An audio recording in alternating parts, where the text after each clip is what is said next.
Folks, I welcome you again to this platform. This is Global Leadership Perspective. It's a platform where we look at leadership issues and try to simplify them, make them as simple as possible in a palatable manner. And so today, would like to look at the situation again in Kenya, but I would want to perhaps identify or extrapolate three entities that I feel their voice is not as loud, as emphatic as it should concerning what is happening currently in Kenya. For those of you who do not know what is happening, since the new government took over, the opposition has lately decided to go on the street and to conduct what they're saying peaceful demonstrations and picketing, and they are really agitating and asking for a few things to be done. One amongst them is the cost of living, that the government has the responsibility to ensure that the cost of living is reasonable enough and that at least every Kenyan can afford the basic needs. Number two, they are saying that they need electoral justice, and they would want, for example, to see the servers of the 2022 general elections, especially the presidential ones, opened so that the truth can be established. And so they are really calling for election or electoral justice, and they have a long list of things that they have put down that they would want the government to address. And so we've seen them demonstrating, and the other day, I will still keep on referring to it. I talked about um, the government, I mean, the two parties having either the opportunity to negotiate or to become confrontational. And as things appear so far, it appears it has taken the route of confrontational. And that's why when the opposition when they started their demonstration, the government, just using the security apparatus, has been unleashing terror and a lot of force on the people that are out to demonstrate. And we have established before that demonstration is indeed constitutional. And what is important is to be done peacefully, and what is needed from the government and from the security apparatus especially is to ensure that the security is properly addressed during these kind of demos. And so this has been happening. We've had people lose their lives, business counting losses. Things are really going Mayware, and the seeds of discords continuing to grow, and the wage between different people, entities, organizations growing day by day. And in my own view, the situation is not good at all. But in my own view, there are about three bodies, three entities that their voice has been completely either absent or just giving a peripheral or technical um, appearance or approach. And so, one of them that I want to begin with, and where I squarely fall myself, is the church. And I've done a video before, and we have seen that the church has not played their role properly. The church need to play the prophetic role, where is the voice, the conscience of the society, and who speak the truth as God Himself will intend. And during pre-election, we saw the church compromised during election and post-election. But I have to give it up to the Catholic Church and the Catholic leadership. They have tried their best, and including also to some large extent the mainstream churches who have really been doing at least doing well where the subject is concerned. But to the evangelical, the Pentecostals, and the charismatic, to a larger extent, the performance has been completely wanting. And so, when you give it a general approach, then it means the church we've not performed well, where addressing these issues are concerned. I'm saying this because the church is a powerful organization, is a powerful tool, something that if it speaks together, it when it addresses aspects such as injustices, aspects touching the community and touching the fundamental aspect of a human right and the country, the government has no or has no otherwise but to listen.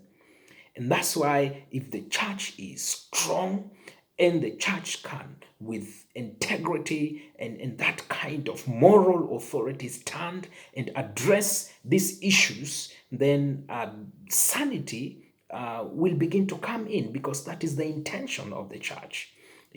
But when we as the church we go to bed with the government, then what do we expect? At the end of the day, we will lose the moral authority. We will not tell them what they need to hear. That's why now currently people are talking about M-Pesa bishops and pastors, people that are being given money by the politician, left, center, right, whether the churches, the pulpit, and yet are now a place not necessarily for the gospel, and that is the intention, but now there is a certain kind of gospel that is coming from the politicians who are taking over the pulpit, and they're doing that because they're being handed over the pulpit by the church leaders. And so they're using those platforms to really intoxicate and to plant seeds of discord. And this uh, cuts across the government and also the opposition. And so this is not helpful, and this is indeed wanting. Now, this is what I wanted to establish, that as a church, we have not done the best in terms of addressing this issue that is currently happening in Kenya adequately and properly. You know, of course, at some point, the churches began coming up. NCCK came up. The Catholic has been coming up and saying, you know what, the government and the opposition needs to come on the table and dialogue and look for solutions. Because at the end of the day, if this kind of confrontation continues and stalemate, then the country will be at loss, and the people of Kenya will continue to suffer. And it is not in good taste, even in terms of the East Africa community and Africa at large. And so the church has not done that. And so what we need to do now is to come up.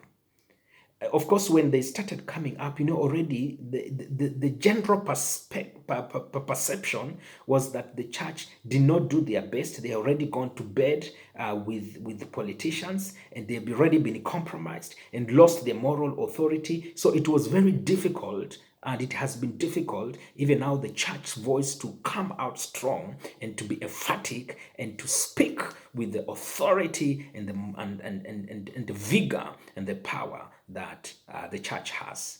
And so that's why I talked about the window period for the church to really recollect herself, and we can do it. Let's keep on doing it. And for those who are not, who are going to bed with the government and not telling and not giving proper advice, we need to change that, and we need to change that matrix and do the right thing. So we have that kind of obligation as leaders. So the church leadership must think about this and be intentional where this is concerned. Number two, the section, the second entity or body that has not really played their role well where this issue is concerned, the stalemate in Kenya, has to do with the human rights bodies and organizations. The human rights bodies and organizations, they have always been there to defend the rights of the people. When they see that the government is taking advantage of people, that the government is violating the fundamental rights of people, that that people are being taken advantage, and that the government is losing it in terms of its administration, in terms of its governance, then they will come and they will say this is wrong and this is right. And that has been missing. Could it be again that the human rights bodies and organizations, institutions, have gone to bed again with the government? That they are dining with the government? So that most of the time they're dining with the government, how will they come up again to tell the government, what you're doing is wrong? The kind of the perception and scenario I'm trying to paint here is not that kind of scenario that these bodies all the time are supposed to be confrontational and opposing the government. But the fact remains that the government, there are times and most time when they do things that are not right. And if they are left so that they can do things at their discretion, then things will really go astray. That's why even in the context of the Bible, we used to have prophets and who will completely come and tell the kings, the Lord says, ABCD, what you're doing is completely wrong. And so these human rights institutions and organizations, either they are sleeping on their job or they are gone to bed and dining with the government, and they have left the place vacuum. And I know there are those who could be doing it, but I'm talking about the general perception. And so I think it is time for them to recollect themselves and take their position and play their responsibility. Otherwise, if they find themselves under the capture of the state, then the people will be left vulnerable. And this will not be good for the for the country, and especially the people of the country. So let us see this organization come up and talk. We have organizations that stands and, for example, defends the sanity of the Constitution. Let us see them come out and talk about when the government is violating and not, for example, adhering to the court orders. Let them speak when they are trying to give their own interpretation, and not necessarily allowing the courts to give the interpretation of the law. They need to address such kind of issues. So human rights bodies. The third category of people that have failed and they have not played their role in the current situation, mayhem, stalemate in Kenya, has to do with the international body. We are a village. It's all about global. The world is one. things are being sort of centralized. One thing that is happening in one country affects the others. So it's like a food chain, you know. If one is disconnected, the other will suffer, will feel the impact of it. And so when these issues began, we have not seen the international body, especially even the, the, the big brothers. They have been silent on this issue. The police has unleashed terror and impunity. They are not talking. The government has been messing right, center, left. They are not talking. Let me clarify, by the way. Of course, Kenya is a sovereign country. Kenya need to handle its internal affairs independently.